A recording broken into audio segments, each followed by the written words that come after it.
இதுக்கு முன்னாடி இருந்ததெல்லாம் ஹியூமன் எரர்னாங்க, அதிகாரிகள்னு சொன்னாங்க.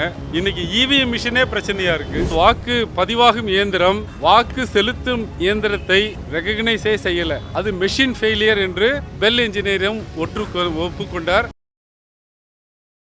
ஆச்சி மசாலா எந்த சமையலும் ருசி தேடும் ரகசியம் 20 ரூபாய். தமிழ்நாட்டுல எல்லாமே சேஞ்ச் ஆயிடுச்சு. உங்க நகையையும் சேஞ்ச் பண்ணுங்க. உங்க பழைய நகைக்கு கிராமுக்கு 150 ரூபாய் கூடுதலா வாங்கி புது நகை எடுத்துக்கோங்க. அதே கம்மி சேதாரம் தான் உங்க லலிதால மட்டும்தான். கொளத்தூர் தொகுதியினுடைய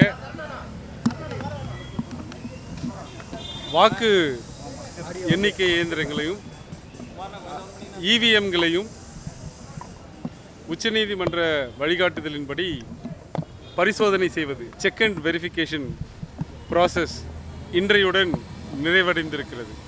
29ஆம் தேதி துவங்கி இன்றையோடு நிறைவடைந்திருக்கிறது.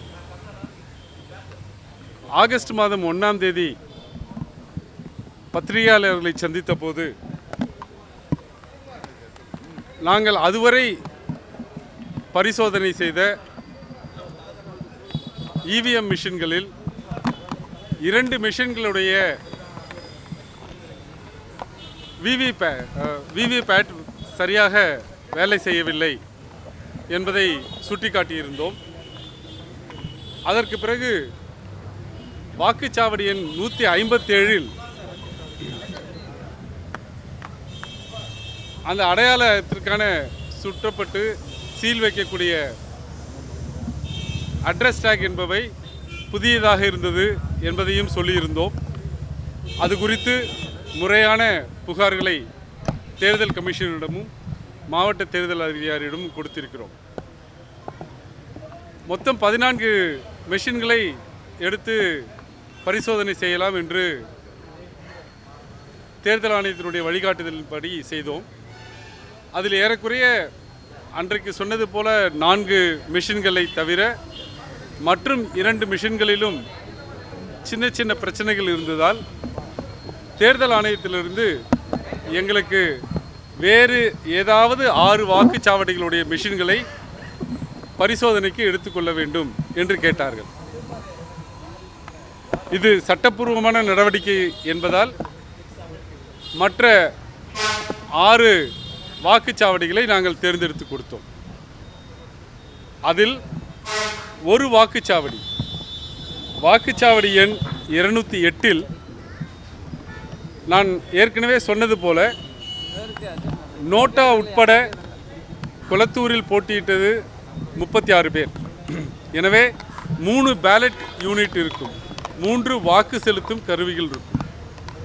அதில் திராவிட முன்னேற்றக் கழக தலைவர் மாண்புமிகு முன்னாள் முதல்வர் அவர்களுடைய பெயரும் சின்னமும் முதல் பேலட் யூனிட்டிலேயே இருக்கும். ஏன்னா அங்கீகரிக்கப்பட்ட அரசியல் கட்சி என்பதால் முதல் பேலட் யூனிட்டிலேயே இருக்கும். இன்றைக்கு 208வது வாக்குச்சாவடியை எடுத்து பார்த்தபோது இந்த முறையில் என்ன பண்ணுவாங்க, செக்கிங் அண்ட் வெரிஃபிகேஷனில் அது 2 கட்டமானது. முதல்ல அது கரெக்டான ப்ராப்பர் கஸ்டடியிலேருந்து வந்தது அப்படின்னு எடுத்து சொல்லுவாங்க. அப்புறம் மெஷினை ஆன் பண்ணிவிட்டு அந்த கண்ட்ரோல் யூனிட் இருக்குல்லையே, அதை வாக்கு எண்ணிக்கைக்கு எடுத்துக்கொள்ளப்படும் கண்ட்ரோல் யூனிட்டில் ஒரு பட்டனை அழுத்தினாங்கன்னா பேலட் யூனிட் 3ஐயும் விவிபேட்டையும் அது ரெகக்னைஸ் பண்ணணும். ரெகக்னைஸ் பண்ணி டிடெக்ட் பண்ணி ரெகக்னைஸ் பண்ணி அக்செப்ட் பண்ணணும். அக்செப்ட் பண்ணி அந்த கண்ட்ரோல் யூனிட்லேயே சொல்லும், ballot unit 1 recognized accepted, ballot unit 2 recognized accepted அப்படின்னு சொல்லிக்கிட்டே வரும். அந்த திரையில் வந்துக்கிட்டே இருக்கும். இன்றைக்கு அதுபோல் எடுத்துக்கொண்ட போது மாண்புமிகு முன்னாள் முதல்வர் அவருடைய பெயர் இருந்திருக்கக்கூடிய அந்த பேலட் யூனிட் ரெகக்னைஸ் செய்யப்படவில்லை. அந்த மிஷின் கண்ட்ரோல் யூனிட்டில், அதாவது வாக்கு பதிவாகும் இயந்திரம் வாக்கு செலுத்தும் இயந்திரத்தை ரெகக்னைஸே செய்யலை. அது மெஷின் ஃபெயிலியர் என்று பெல் என்ஜினியரும் ஒப்புக்கொண்டார். அதற்கான விளக்கத்தை பின்வரும் நாட்களில் தேர்தல் ஆணையம் கொடுப்பார்கள் என்று எங்களுக்கு சொல்லியிருக்கிறார்கள். எனவே இதுவரை எடுத்துக்கொண்ட 14 இயந்திரங்களில் ஏறக்குறைய 5 இயந்திரங்கள் சரியாக இயங்கவில்லை, அல்லது சரியான கஸ்டடியிலிருந்து ப்ரொடியூஸ் பண்ணல, அட்ரஸ் டேக் இல்லை என்று 14 இயந்திரங்களில் ஏறக்குறைய 5 மிஷின்ஸ் வந்து சந்தேகத்திற்கு இடமாக இருக்கிறது. நான் ஏற்கனவே சொன்னது போல 30% வாக்கு இயந்திரங்கள் சந்தேகத்திற்கு உரியவையாக இருக்கின்றன. இது குறித்து நிச்சயமாக வழக்கு தொடருவோம் என்பதை உங்களுக்கு தெரிவித்துக் கொள்கிறேன்.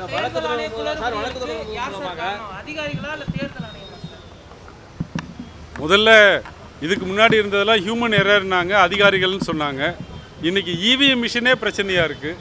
அப்போ அது தேர்தல் ஆணையம் ஒப்புக்கொண்ட இயந்திரம் தவறாக இருந்தால் அது தேர்தல் ஆணையம் தான் சரி பண்ணும். இது இந்தியாவில் ஒரு முதல் வழக்காக இருக்கும். அதனால் இதனுடைய போக்கை தான் பார்க்கணும். இல்லை, அது பிறகு அந்த வெற்றி வாய்ப்பு வந்து மாற்றப்படுமா, இல்லை வெற்றி வாய்ப்புக்கு மாறுவதற்கான காரணம் இருக்கா, இல்லை அதில் ஏதாவது சில நிகழ்வுகளில் எலெக்ஷன் பெட்டிஷன் போடாமே ரிட் பெட்டிஷன்லேயே கூட தேர்தலை தள்ளுபடி செஞ்சுருக்காங்க. அது போன்ற ஒரு சூழ்நிலை உருவாகலாம். தேர்தல் தள்ளுபடி ஆகும்னு நினைக்கிறீங்க அந்த குளத்தூர் தொகுதிக்கு? அதை சொல்லிட்டாரு. சட்டப்படி அது அப்படி தான் ஆகணும். மற்ற தொகுதிகளில் நாங்கள் பார்வைக்கு எடுத்துக்கல. அன்னைக்கு நான் சொன்ன மாதிரி காஞ்சிபுரத்தில் ஒரு மிஷின் வந்து ரெகக்னைஸ் ஆகலை. உத்திரமேரூரில் காஞ்சிபுரம் மாவட்டத்தில் ராஜபாளையம் தொகுதியில் வந்து 2 இவிஎம் மிஷினில் ஏஜென்ட் கையெழுத்து போடக்கூடிய டேக் இல்லை. அதையும் புகார் கொடுத்துரும். தேங்க்யூ. இதே போல தொடர்ந்து அந்த வாக்குச்சீட்டு முறையை தேங்க்யூ. அது பெரிய டிபேட். ஆச்சி மசாலா, எந்த சமையலும் ருசி தேடும் ரகசியம். 20 ரூபாய். தமிழ்நாட்டுல எல்லாமே சேஞ்ச் ஆயிடுச்சு. உங்க நகையையும் சேஞ்ச் பண்ணுங்க. உங்க பழைய நகைக்கு கிராமுக்கு 150 ரூபாய் கூடுதலா வாங்கி புது நகை எடுத்துக்கோங்க. அதே கம்மி சேதாரம் தான் உங்க லலிதால மட்டும்தான்.